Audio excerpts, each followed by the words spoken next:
이종환 차장님. 그러면 다음은 한국소롱복지공센터 정태기 이사장님 인사드리겠습니다. 고맙습니다. 김영철 본부장님. 이호성 과장님. 다음은 전국원양산업노동조합에서 박진동 위원장님 참석하겠습니다.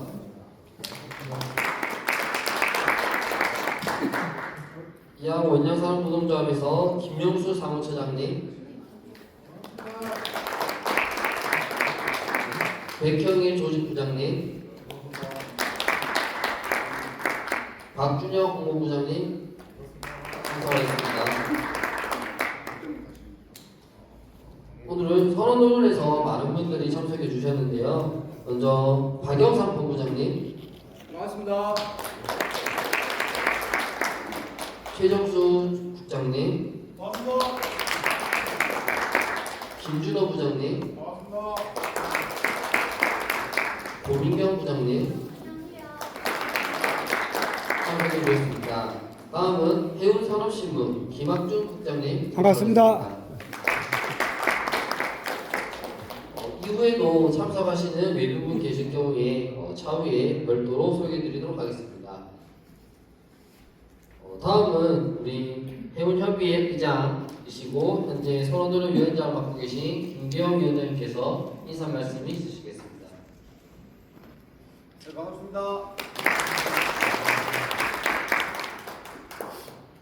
예, 제가 같이 오려고 했는데 갑자기 연맹에 우리 선관위 구성을 좀 해야 되고 그다음에 또 조용하리 있을 여러 가지 정책들 오느라고 조금 늦었습니다. 근데 직접 여기서 뵙게 됐는데요. 식사를 같이 못해서 죄송스럽고요.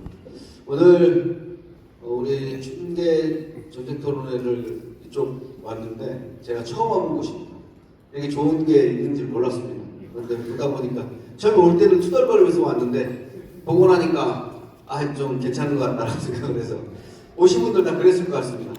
어쨌든 오늘 토론회 잘 하시고 그 다음에 밤에도 또 관련된 얘기들을 많이 이어가겠지만 토론회 안전하게 잘 마치고 협의회에 앞으로 가야 될 방향들을 정하시면 우리 선언노련은 협의회와 함께 여러 가지 것들을 함께 하겠습니다. 그래서 독단적으로 뭘 진행하는 게 아니고 여러분들과 상의해가면서 해운 관련된 모든 일은 같이 상의해가고 논의해가면서 정리하겠다는 말씀을 좀 드리면서 오늘 토론회 끝까지 잘 지켜보고 연맹할 수 있는 일이 되면 적극적으로 함께하겠습니다. 네, 감사합니다. 합니다. 감사합니다. 네, 오늘 일정 간단하게 소개해드리도록 하겠습니다. 오늘은 발표 2개가 있습니다. 우리 HMM의 봉진환 총무부장님께서 준비하신 해운업에서의 오펙스 및 카펙스에 관한 분석과 이해, 그리고 선언노련 박영삼 본부장님께서 준비하신 선언정책 관련 국제 동향에 대한 내용이 있습니다. 이 두 가지 발표를 마치고 4시 반경 침실 배정을 하고 5시경 식당으로 이동을 할 예정입니다. 오늘 일정 간단하게 말씀드렸습니다. 먼저 오늘 발표를 바로 이어가도록 하겠는데요. 우리 봉진환 부장님의 첫 번째 발표부터 진행하도록 하겠습니다. 우리 봉진환 부장님 큰 박수로 맞아주시기 바랍니다.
네, 오늘 첫 번째 발표를 원치 않게 맡게 된 HM의 현노조 조진환 부장입니다. 선배님들께 인사 올리겠습니다.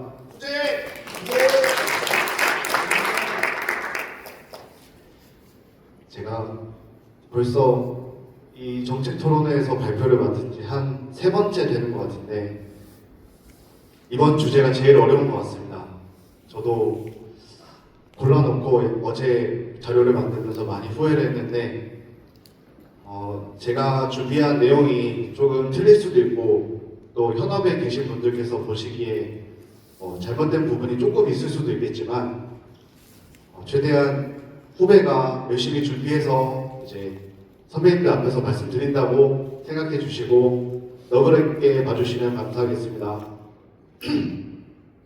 네, 저는 해운업에서의 우리가 항상 우리 선주들이 말하는 오펙스는 과연 무슨 말인가? 오펙스가 뭐 비싸다, 오펙스가 싸다 이런 말들을 선사들이 많이 얘기하는데 그때마다 어렴풋이 오펙스가 어떤 일종의 운영비인가 보다 라고 저는 이해를 했었습니다. 근데 이번에 발표를 준비하면서 조금 더 이제 제가 조사한 자료 내용을 전달드리겠습니다. 네, 먼저 서로 왜 해운에서는 선박을 운영할 때 어떤 비용이 들까? 이제 그런 것들을 알아보고 두 번째 캐펙스는 무엇이고 어떤 구성으로 되어 있는가?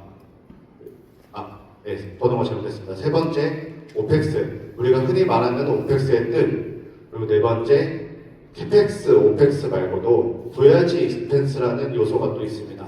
그래서 또 다른 비용에 관해서 살펴보고 마지막으로 우리 노동조합 간부가 해운회사의 비용 지출 현황을 알아야 하는 이유를 이제 결론으로 발표를 이제 시작하겠습니다. 네, 먼저 서로는 제가 우리 HMM사의 이제 그 24,000 TU 시리즈의 첫 번째 1호선이 HMM 아레시라스호의 사진을 가져왔습니다. 이제 이때 당시에 굉장히 매스컴에서 많은 관심을 받았었는데 이때 이 선박의 그 선박 가치가 그 당시로 약 1,500억에서 2,000억 사이라고 이제 보도가 되었습니다. 그래서 이렇게 선박을 운영할 때는 초기에 막대한 투자 비용이 든다. 그리고 당연히 우리 선원들이 가서 선박을 운영해야 될 것이고 또 수리비, 그다음에 연료비, 유달유비, 기부속비 여러 가지 요소들이 이제 해운선사에서 지출하게 될 것입니다. 그래서 왜 이제 우리 이렇게 비용을 알아야 되는가?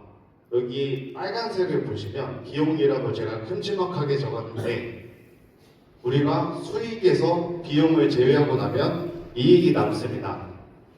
그래서 이 이익을 수익으로 나눈 것이 일종의 영업이익률이라고 할 수 있는데 여기 A와 B의 두 가지를 보시면 초록색을 이익을 보시면 둘 다 20이라는 숫자가 남지만 결론적으로 채산성 그 비율은 100분의 20 했을 때 20% 또는 200에 20 했을 때 이제 10% 이렇게 그 비용에 따라서 채산성이 커질 수도 있고 감소할 수도 있게 됩니다. 그래서 수익이 많이 나는 것도 중요하지만 이 비용을 줄이고 원가 절감을 하는 것도 굉장히 중요하다고 할 수 있습니다. 그래서 선박 운영 시 비용 구성을 이제 크게 세 가지로 나눠봤습니다. 세 가지로 알려져 있습니다. 첫 번째 캐펙스, 캐피탈 익스펜디처라고 해서 어떤 시설 및 장비를 투자하고 그다음에 어떤 자산을 취득하는 성격의 투자 그리고 막대한 비용이 드는 것들을 캐펙스라고 합니다. 그다음에 오펙스는 오퍼레이팅 익스펜디처라 해서 운영 이제 비용이라고 해서 어떤 반복적이고 고정적으로 지출되는 비용이고 휘발성이기 때문에 어떤 자산 취득 성격이 아닌 이제 성격의 이제 지출입니다.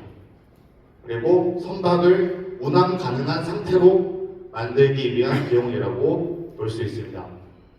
그래서 여기 고정적이라는 단어를 보시면 이제 계속해서 지출되는 거기 때문에 고정비라고 이제 바꿔서 말할 수도 있습니다. 그리고 세 번째로 voyage expense라고 해서 실제 선박을 운항할 때 들어가는 비용입니다. 선박을 운항 가능한 상태로 만드는 것은 이제 선박을 가만히 뭐 앵커링을 할 수도 있고 드리프팅을 할 수도 있고 그냥 냅둘 수가 있는데 실제로 운항을 해야지 이제 수익을 벌 수 있기 때문에 이때 드는 비용이 voyage expense라고 하고 이때 들어가는 비용은 뭐 연료비, 어떤 항비, 그다음에 화물비 이런 것들이 포함된다고 할 수 있습니다. 그래서 voyage expense는 그때 당시에 유가 상황이나 아니면 들어가는 포트의 수 아니면 뭐 함차 일수 이런 것들에 영향을 받기 때문에 변동비 성격의 비용이라고 합니다. 제가 이 발표를 준비하면서 약간 렌트카에 비교해서 생각을 해봤습니다. 첫 번째, 이제 렌트카를 제가 빌린다고 했을 때 렌트카 업체에서 부담하는 비용은 차량을 준비하기 때문에 차량 구매 시 이제 렌트카 업체에서 처음에 부담하는 비용, 그다음에 나머지 비용을 충당하기 위한 대출 원금이나 이자, 그다음에 이제 연마다 발생하는 차량 보험료, 이제 이런 것들을 렌터카 업체에서 부담하게 될 것이고, 이제 렌터, 이제 제가 내는 비용은 렌트비, 그다음에 주유비, 세차비, 표기등비 간단한 비용들이 들 수 있을 겁니다. 그런데 수리비 같은 경우는 누가 낼지 정해지지 않는 경우가 이제 당연히 이제 정해야 되는데 이제 이런 것들이 예를 들어서 특이하게 렌터카 업체가 부담한다 그러면 렌트비가 올라갈 것이고 수리비는 빠진다 그러면 그만큼 렌트비가 감소할 것입니다. 그래서 이렇게 비용을 구분하는 이유는 이 비용을 구분하는 목적이 첫 번째 수지 재산을 판단한다. 우리가 이 비용 지출의 규모를 보고 이때 투자를 했을 때 내가 수익을 벌 것인지 말 것인지 그때 당시에 운임 수익과 비교해서 이제 투자를 판단할 수 있고 두 번째 비용 지불의 주체를 구분할 수 있습니다. 예를 들면 캐펙스는 누가 낼 것인지 오펙스는 누가 낼 것인지 voyage expense는 누가 낼 것인지 그러한 주체들을 구분할 수 있게 되고 세 번째로는 만약에 회사의 규모가 큰 경우에는 그러한 비용들을 담당하는 부서들이 다 각각 있을 겁니다. 그래서 어떠한 부서에서 실적이 좋은지 나쁜지 그런 것들을 파악할 수 있고 또 각 요소마다 구분해 놓음으로써 시장에 대응을 할 수 있을 것으로 보입니다. 네 번째, 비용 통제를 통해서 어느 요소가 비용 지출이 과다한지 그런 것들을 확인해서 원가 절감을 할 수 있다고 이제 합니다.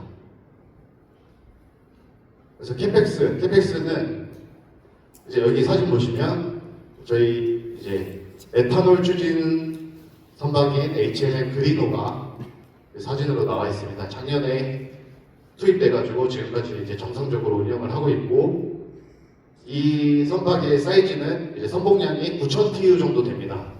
그래서 아까 보여드린 선박이 약 24,000 TEU였는데 지금 이 9,000 TEU임에도 선봉량이 거의 2배 가까이 줄어듦에도 메탄올 설비 관련 이제 기기들이 있기 때문에 거의 성과는 동일하다고 할 수 있습니다. 그래서 이제 최근 환경 기준 때문에 이러한 성과나 캐펙스 비용이 지속적으로 상승하고 있다라는 것을 알 수 있습니다.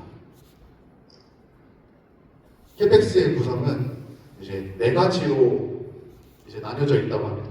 첫 번째 이제 디포짓. 어떤 우리가 호텔에서 이제 묵을 때도 내는 디포짓. 이제 성과에 대한 선사 부담금. 이제 자기의 비용이라고 할 수 있는데 이제 약간의 일종의 계약금 성격일 수도 있고 선박이 최종 인도되기 전에 추가적으로 낼 수도 있습니다. 그리고 나머지 비용은 당연히 금융 자본을 통해서 조달을 해야 되는데 이제 금융기관에서 이제 빌리고 차입금을 나중에 정기적으로 상환하게 됩니다. 그다음에 이제 돈을 빌렸으면 당연히 그에 대한 원리금과 이제 원리금에 이제 이자가 붙을 것인데 그래 이제 그 이자분도 정기적으로 상환을 할 것이고요. 나머지 기타 비용으로는 뭐 대출을 실행할 때 지출되는 비용이라고 할 수 있습니다. 근데 저희가 이제 카펙스 아까 네 가지 요소를 이제 지출한다고 했을 때 이 막대한 비용이 투입됐을 때 한 번에 비용으로 인식을 하지 않습니다. 왜냐하면은 아까 말씀드린 선박이 예를 들어서 2,000억이라고 했을 때 선박을 10척 건조한다고 하면은 한 번에 2조 원이라는 비용이 인식되기 때문에 이 재무제표상 그 해의 어떤 이익이라든지 손익에 굉장히 이제 감소되는 것이 보일 것이고 이제 그만큼 이제 기업의 회계 상태가 왜곡되는 현상이 생길 수 있습니다. 그래서 이 감가상각이라는 그 회계 그 방식을 통해서 자산을 취득했을 때 그만큼의 비용을 바로 인식시키지 않고 이 사용 기간 동안 그 이제 일정 비율로 배분하는 것을 감가상각이라고 합니다. 그래서 이 방식을 통해서 비용으로 인식하고 이제 감가상각의 목적은 기업의 실제 수익성을 정확하게 측정하고 그다음에 매년 이제 비용으로 이제 잡았을 때 세법상 비용으로 인정되기 때문에 과세 대상 소득을 줄일 수 있는 효과가 있어서 어떠한 법인세나 소득세를 감소시키는 효과가 있습니다. 그래서 이 감가상각이라는 것을 통해서 이제 선박의 자산을 이제 일정 기간 동안 비용으로 이제 상각을 하고요. 근데 저도 이번에 안 사실인데 어떤 토지는 이제 취득을 했을 때 가치가 떨어지는 자산이 아니기 때문에 토지는 감가상각을 안 하고 또 사용을 시작하기 전 설비 같은 경우에는 사용을 실제로 이제 안 했기 때문에 이제 감가상각을 안 한다라는 것을 알았습니다. 그래서 이 감가상각 공식을 이제 정액법 기준으로 가져와 봤는데 여기서 파란색, 하늘색, 초록색 해서 세 가지 요소가 있습니다. 하나는 이제 취득 원가. 아까 배를 샀을 때 예를 들어서 2,000억에 샀다. 그 다음에 잔존가치. 사용 기간 동안 다 썼을 때 마지막 그 배의 가격은 얼마일까? 이 잔존가치는 그때그때 시황에 따라서 달라진다고 합니다. 뭐 예를 들면 고철 가격이 상승한다. 그러면은 어느 정도의 잔존가치가 있을 수도 있고 아니면은 내용 연수가 이제 사용 기간이 다 끝났을 때 잔존가치는 뭐 그때 당시에 중고선 시장의 가격을 이제 참고할 수 있을 것 같습니다. 그다음에 아래 초록색은 내용 연수라고 해서 이제 뭐 회계상 정해놓은 건데 각 요소마다 통상 이 정도를 사용 기간으로 한다라고 해서 이제 구분해 놓은 것입니다. 그래서 여기 빨간색 보시면 선박 같은 경우에는 한 2.5년에서 25년 정도를 내용 연수로 한다. 그래서 제가 예를 들어서 10년이라는 이제 내용 연수를 정해놓고 그다음에 취득 원가가 2,000억, 그다음에 잔존 가치가 제로라고 했을 때 그러면은 간단하게 1년마다 200억씩 비용으로 인식을 한다. 그래서 최종 10년이 됐을 때는 이제 잔존 가치 제로에 수렴한다. 이렇게 볼 수 있을 것 같습니다. 그래서 캐펙스의 상승 요소로는 이제 여러 가지 요소가 있을 수 있는데 타 비용을 절감시키기 위해서 캐펙스가 상승할 수 있습니다. 예를 들면 어떤 운항 효율 증가를 위한 뭐 선체에서 봤을 때는 이제 볼보스 아니면은 뭐 선체 구조 개선 아니면은 뭐 에너지 효율 향상을 위한 보조 장치 도입 이런 것들을 통해서 캐펙스 비용이 상승할 수도 있지만 앞으로 지속적으로 발생할 수 있는 어떤 오펙스라든지 아니면 보여지 익스펜스 같은 연료비를 절감시킬 수 있기 때문에 타 비용 절감을 위해서 캐펙스가 상승할 수도 있고 이제 기술 고도화, 어떤 연료 효율 개선 설계 또는 자동화 시스템, 전산 시스템 이런 것들을 통해서 이제 최근에 들어서 캐펙스 비용이 많이 상승하고 있습니다. 다음 신조선가가 최근에 굉장히 많이 상승하고 있는데 기본적으로 철강 등 이제 여러 자재비가 상승하고 있고 조선 기자재들도 이제 많이 상승하고 있으며 이제 신조 발주 물량이 이제 많이 이제 늘어남으로써 조선소 수주 밀림으로 신조선가도 상승한다는 것을 볼 수 있습니다. 다음 선박 노후화로 인해서 캐펙스는 초기에 들어가는 비용은 많지만 중간중간마다 어떤 정기 입고 수리일 때 어떤 설비를 추가적으로 설치한다. 근데 이게 장기적으로 사용할 수도 있고 자산으로 인식할 수도 있다. 그러면 일정 부분은 이제 캐펙스로 인식되는 경우도 있습니다. 그래서 선박이 노후화되면은 캐펙스 비용도 이제 상승한다. 이렇게 이제 볼 수 있습니다. 그럼 세 번째 오펙스입니다. 이제 이 사진은 저희가 2021년도 때 이제 파업한다고 약간 이제 언론 플레이를 했을 때 이제 저하고 위원장님이 이제 선박에 가서 현수막도 붙이고 피켓도 이렇게 해서 본선 승무원분들과 같이 이제 매스컴에 언론 제보를 했을 텐데 이제 이러한 여기 보시면 이제 선원 인건비와 관련돼 있다고 생각이 들어서 사진을 가져와 봤습니다. 최근에 이제 전 세계적으로 사관 부족 현상이 심화되면서 임금 상승 압박이 커지고 있고 2030년에는 약 8만 명의 사관 인력이 부족할 것으로 예상된다고 합니다.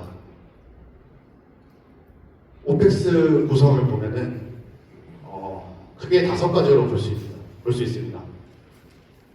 이제 선원비 이게 오펙스에서 거의 절반을 차지할 정도로 굉장히 많은 비용을 담당하고 있고, 다음 두 번째로는 소모품비, 부품비, 인원료비 이런 부분들이 20%, 나머지 뭐 수리, 유지 보수비 13%, 관리 및 행정비 13%, 나머지 보험료 이렇게 이제 구성되어 있다고 볼 수 있습니다. 그래서 앞선 이 5가지 항목을 좀 더 세부적으로 분류를 해보면 선원비, 선비, 일반 관리비 그래서 3가지가 오펙스를 구성하고 있고, 이 중에 선원비를 좀 더 들여다보면 스토어, 선용품비, 스페어, 기부속비, 그 다음에 인원료비, 수리 및 유지 보수비, 검사비, 보험료, 기타 이렇게 세부적으로 분류되어 있다는 것을 알 수 있습니다. 그래서 선원비는 그 선박 운영비 오펙스에서 가장 비중이 크고 어떤 선원의 고용과 복지에 관련된 모든 비용을 뜻합니다. 그래서 이제 이 중 제일 이제 많은 비중을 담당하고 있는 게 급여 및 수당, 선원비 예산의 약 80%이며 국내 선사 같은 경우에는 어떤 스콜러십이나 어떤 개인연금 이런 복지 혜택까지 포함되어 있다고 볼 수 있습니다. 그럼 이제 두 번째로 큰 비용이 부식비인데, 식사 비용으로 주로 승선 인원수에 비례하고 어떤 항로에 따라서 보급이 어려운 이제 항로 같은 경우에는 일반 수준보다 최대 2배까지 높아질 수도 있다고 합니다. 나머지 승하선 여비, 그리고 복리 후생비, 기타 선원비 이렇게 구성되어 있습니다. 선원비 관련 동향으로는 2025년부터 2030년까지 연평균 성장률은 2% 내외가 될 것으로 전망되고, 그다음에 여기 오른쪽 표를 보시면 제가 컨테이너, 탱커, 가스 이 외에도 다른 선박들이 많았는데 3가지만 보시면 일종의 건화물선 같은 경우에는 비교적 승무원 수가 적지만 액체 화물류 어떤 탱커나 가스선 같은 경우에는 승무원 수가 많다. 그리고 선박의 사이즈에 따라서도 승무원수가 많아진다. 이거는 당연하겠죠. 이제 선박이 커지면 사람이 많이 필요해지니까. 그리고 선박이 노후화될수록 또 승선 인원이 늘어난다는 것을 알 수 있습니다. 그래서 두 번째, 선종과 선박의 크기 그리고 선량에 따라서 승무원 수가 달라진다. 그리고 세 번째, 탱커 및 가스선 부분의 상환 임금은 건화물선 부분에 비해서 프리미엄이 더 붙고 상대적으로 더 긴 휴가 비율을 보이고 있다는 것도 상당히 큰 특징 중에 하나인 것 같습니다. 그리고 최근에는 어떤 승무원들의 오락시설이라든지 운동, 그다음에 여가 그 승선 중 여가에 대한 부분들을 좀 지원을 하려고 이런 분야에 많은 투자가 강조되고 있다고 합니다. 그래서 선원비를 알아보고 두 번째 선비로는 46% 선원비를 제외한 나머지 54%로 기부속 선용품비, 윤활유비 이렇게 큰 파트 하나, 그 다음에 수리 및 검사비, 보험료, 그리고 기타 관리 및 행정비 이렇게 네 가지 요소가 크게 있습니다. 일단 기부속 선용품 윤활유비 같은 경우에는 이것도 당연히 물가에 따라서 지속적으로 비용이 상승되고 있고, 특히 윤활유비 같은 경우에는 유가에 많이 연동되기 때문에 최근에 발발한 중동 전쟁 이런 것들 때문에 또 비용 상승 압박을 받고 있습니다. 그리고 수리 및 검사비 같은 경우는 지속적으로 비용이 발생하긴 하는데, 한 가지 특징으로는 아까 말씀드렸던 어떤 자산 취득 성격의 투자라면 캐펙스로 분류되는 경우도 있고, 어떠한 일반적인 정기 입거에 대한 비용이나 그러면 다음 입거까지 기간을 감안해서 분할 상환해서 일일 운영비에 반영하는 것이 특징입니다. 그리고 세 번째 보험료는 크게 선체보험이 있고, 두 번째로 P&I 보험, 배상 책임을 보장하는 책임 영역으로 구성되는데, 여기 또 추가로 적하보험, 화물에 대한 위험을 손해배상을 그런 것들을 감안하는 보험도 존재합니다. 그리고 네 번째로는 기타 관리 및 행정비인데, 어떻게 보면은 선박을 위탁해서 선박관리사에 지불하는 비용이라고 볼 수 있는데, 이 네 가지 항목 중에서는 제일 비용 상승 압박이 적습니다. 그래서 다른 것들은 대개 2에서 3% 정도 매년 상승률을 보이고 있는데, 이 관리비 같은 경우에는 한 0.5% 정도 수준으로 유지가 되고 있는 것을 알 수 있습니다.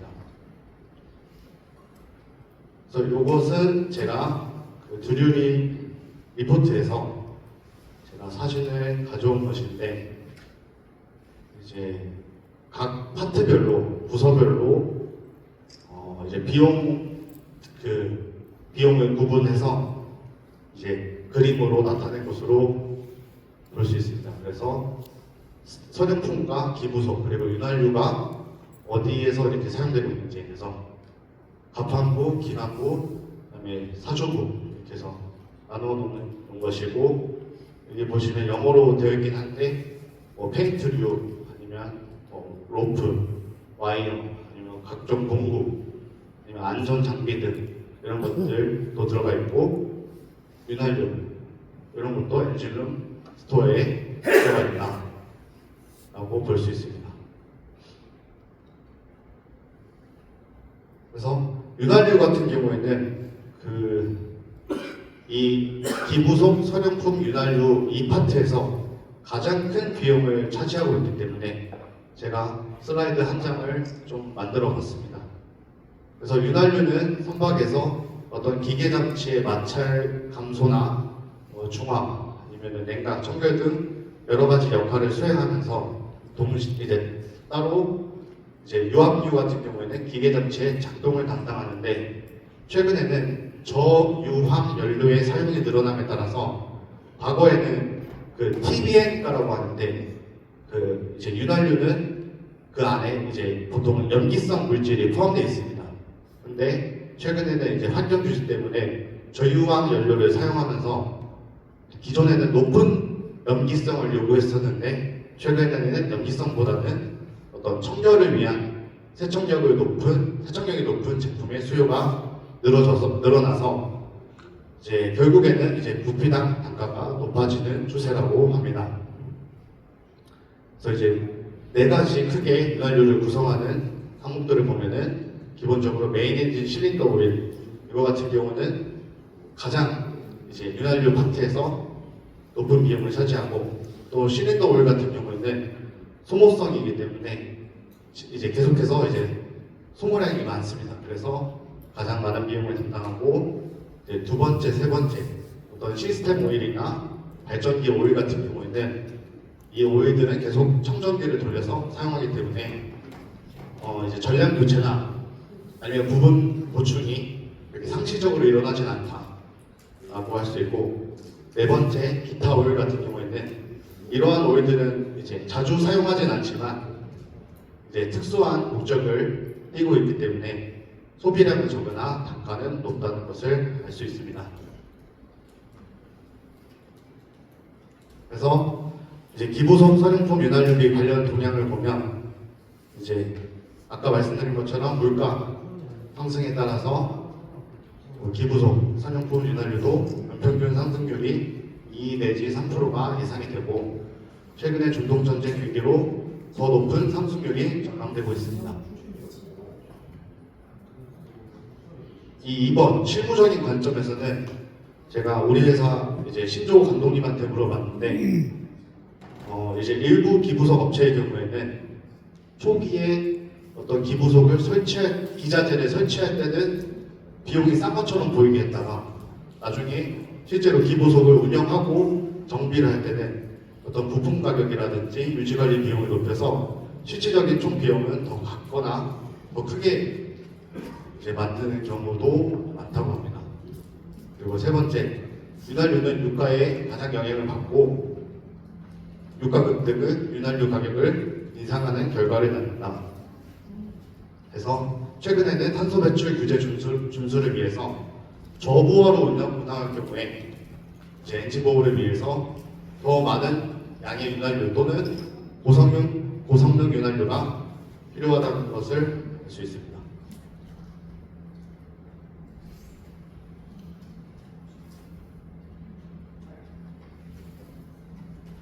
네, 다음은 이제 수리 및 검사비입니다. 이제 성비에서 이제 아까 이제 두 가지 파트, 이제 기부속 사냥품 윤활유 다음에 이제 다음 파트인데 수리 및 검사비 같은 경우에는 어떤 정기적인 수리냐 아니면은 예견되지 않은 이제 수리냐 이렇게 크게 두 가지로 나눌 수 있고 이 스케줄드 리페어스는 우리가 흔히 말하는 PMS라고 볼 수 있고 이제 오른쪽 같은 경우에는 이제 어떤 컨디션 베이스로 문제가 생기면 수리를 하는 이제 그런 수리라고 볼 수 있을 것 같습니다. 그래서 이제 정기 수리에는 어떤 도크에 들어가는 이제 2년마다 하는 중간 검사라든지 아니면 5년마다 하는 정기 검사 이런 거를 할 때 같이 수리를 하고 있다는 것을 알 수 있습니다. 그래서 이 수리 및 검사비에 관련된 동향을 보면 최근에 지금은 좀 떨어지긴 했지만 해운 분야의 시장 상황이 최근에 벌크선 같은 경우는 계속 좋고 있기 때문에 시장 상황이 좋아서 선주들은 수익 기회를 더 높이기 위해서 입고 수리를 가능한 지연시키고 정부가 그런 건 아니겠지만 수상 수리 같은 것을 통해서 가동률을 높이려는 경향이 있다고 합니다. 그리고 두 번째, 최근 신조선 발주 붐으로 인해서 조선소들의 설비 여력이 부족해져서 선주들은 어떤 수리를 위해서 과거보다 더 높은 비용을 지불하고 있다고 합니다. 그리고 세 번째, 새로운 환경 규제 준수를 위해서 이제 기술적 개조 작업을 많이 하는데 스크러버 설치, SCR 설치, EGR 설치 이런 것들이 이제 일어나기 때문에 이런 것들을 도크 때 같이 하고 있어서 도크 기간이 늘어나고 또 이런 부분으로 이제 이러한 이유로 인해서 이제 경쟁을 심화시키고 있다. 경쟁이 심화되니까 이제 전체적인 이제 수리나 검사 비용이 높아지고 있다라고 이제 알 수 있습니다. 네 번째, 전 세계의 선박 수리의 대부분은 이제 아시아권에서 일어나고 있는데 절반이 중국에서 이제 수리를 하고 이제 나머지 20% 정도는 뭐 한국이나 뭐 일본 아니면 싱가포르 같은 곳에서 수리를 하고 이제 나머지 30% 같은 경우에 뭐 유럽이나 미국 이런 쪽에서 수리를 하고 있다고 하는데 참고로 이제 아시아의 수리 비용과 비교해서 유럽은 약 30%, 미국은 약 50% 정도 높은 비용이 소요된다고 합니다. 그래서 이제 선비에서 이제 다음 이제 기타 관리 및 행정비입니다. 기타 관리 및 행정비는 아까 말씀드린 것처럼 어떤 관리사한테 지불하는 관리 수수료라고 볼 수 있는데 이제 관리 수수료 선원 관리비를 포함한 관리 수수료가 있을 수 있고 그다음에 뭐 기국 등록할 때 드는 비용들, 성급 비용, 그다음에 통신 설비를 유지하기 위한 비용, 그리고 어떤 운영 지원 비용, 통선료, PSC 검사비, 아니면 마스터 접대비 이런 기타 모든 비용들이 들어갈 수도 있고 네 번째로 어떤 폐기물 처리 비용 아니면은 이제 안전 및 환경 규정 준수를 위한 비용, 기타 모든 비용들이 들어가 있다고 볼 수 있습니다. 그래서 기타 관리 및 행정비는 아까 말씀드린 것처럼 다른 항목들에 비해서 가장 안정적인 흐름을 보이고 있습니다. 향후 5년간 상승률이 0.5% 내외가 된다고 하고 이는 다시 바꿔 말하면 관리사들이 돈을 많이 못 벌고 있다라는 것을 알 수 있습니다. 그래서 이 부분은 우리 관리사한테는 좀 아쉬운 이야기일 수도 있을 것 같고 두 번째, 주요 안정화 요인으로는 그 관리 서비스 제공 업체들 간의 치열한 경쟁과 어떠한 이제 자동화 설비들이 도입되면서 이제 인력 감축을 통해 비용 상승을 억제한다라고 볼 수 있습니다. 그리고 세 번째, 일반적으로 관리비 같은 경우에는 선박의 노후화나 선량에 따라서 이제 영향을 거의 받지 않는데 다만 노후 선박의 경우에는 어떤 아까 말씀드린 어떤 캐펙스 비용이라든지 오펙스 비용이 상승할 수 있습니다. 그래서 이제 네 번째 항목으로 아까 카펙스, 오펙스 말고 세 번째 요소에 보야지 익스펜스라고 있습니다. 아까 말한 것들 중에 연료비를 이제 따로 말씀을 못 드렸는데 여기에 이 보야지 익스펜스에 들어가는 것이 연료비라고 할 수 있습니다.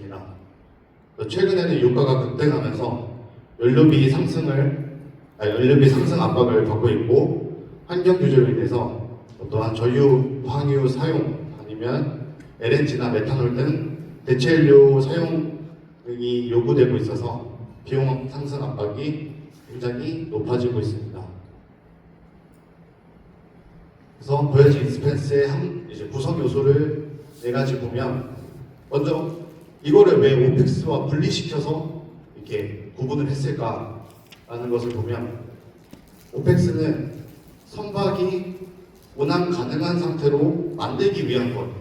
그러니까 다시 말해서 직접적으로 운임을 벌어들이는 게 아니고 사용 가능한 상태로 만들어 두는 것이기 때문에 아까 말씀드린 것처럼 고정비 성격이 큰데 보야지 익스펜스는 구성 요소를 보시면 연료비, 항비, 화물비, 변동 요소가 굉장히 이제 들어 있습니다. 그래서 이제 이러한 부분들은 변동비라고 해서 이제 구분해 놓은 것이고 또 한 가지로는 이 보야지 익스펜스를 구분해 놓음으로써 용선주가 배를 빌렸을 때 내가 이 운임 수익을 통해서 이제 채산이 플러스가 될 것인지 아니면 마이너스가 될 것인지 이런 것들을 알 수 있는 지표라고 할 수 있습니다.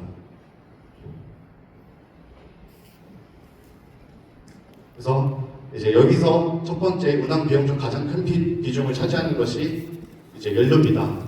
여기 보시면 제가 약어로 적어놨는데 차터 베이스에 큰 영향을 미친다.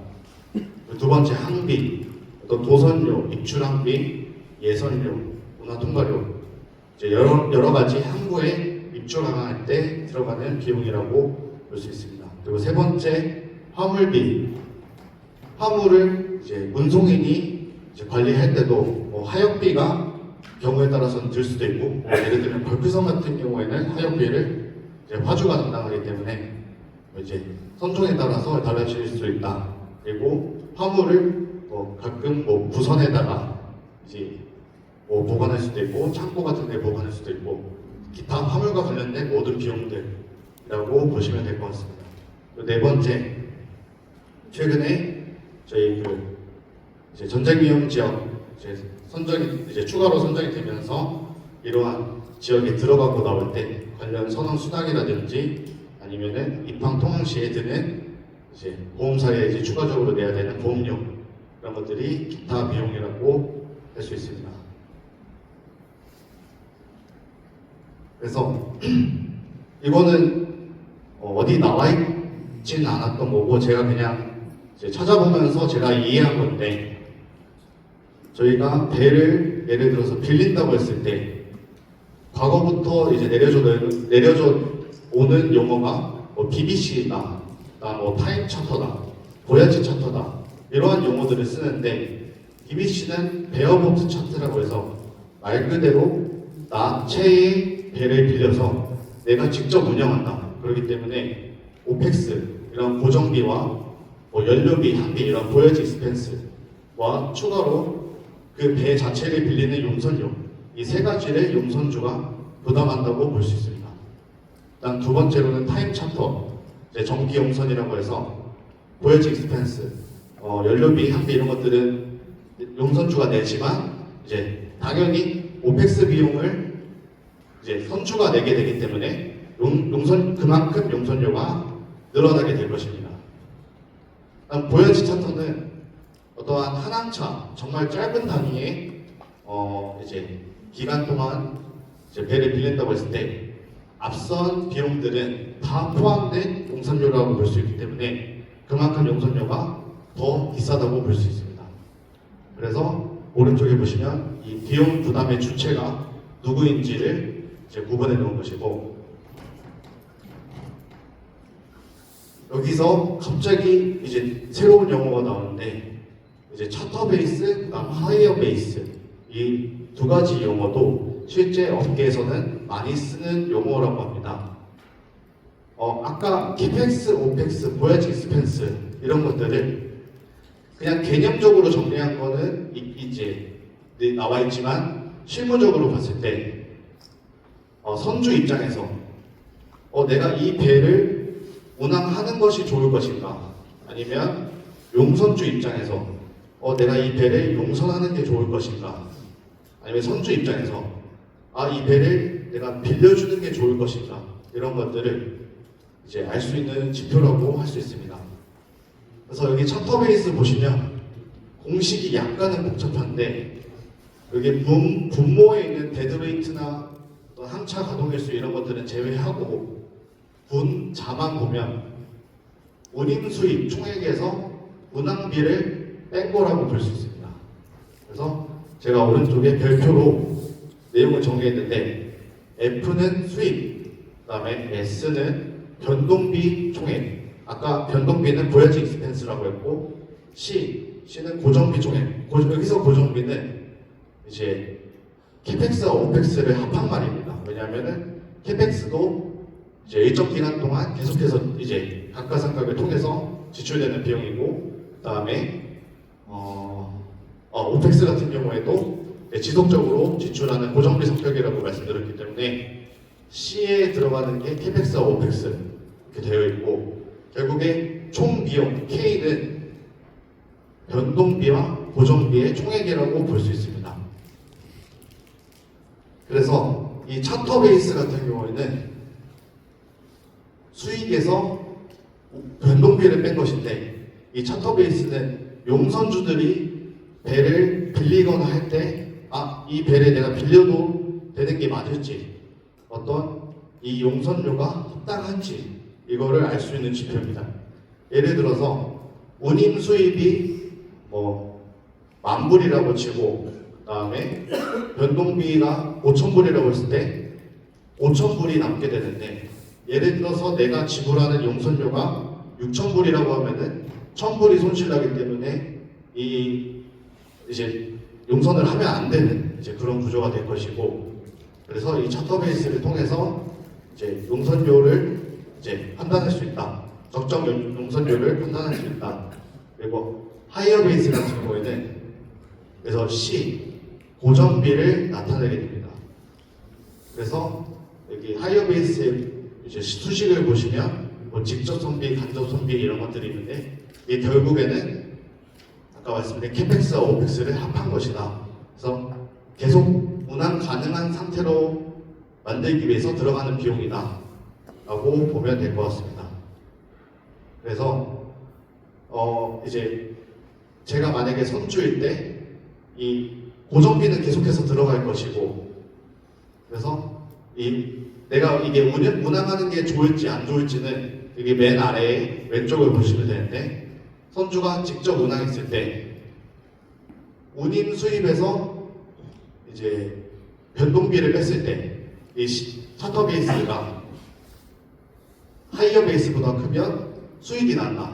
이건 이제 수식을 적으면 당연한 말인데, 수익에서 이제 변동비를 빼고 고정비를 빼면 그 남는 돈이 이익이기 때문에 이 이익이 0보다 크냐, 이게 이제 결국에는 생산성을 확인할 수 있고, 두 번째로 이제 타 사선을 용선했을 때 내가 이 배를 용선했을 때 돈을 벌 것인가, 이거 같은 경우에는 차터 베이스 운임 수입에서 이제 변동비를 뺐을 때, 그리고 제가 또 용선료를 지불할 거기 때문에 용선료보다 수익이 더 커야지 저한테 이제 남는 이익이 생기니까 이 부등호가 이제 오른쪽을 가리켰을 때, 왼쪽을 가리켰을 때 생산성이 이제 플러스가 된다.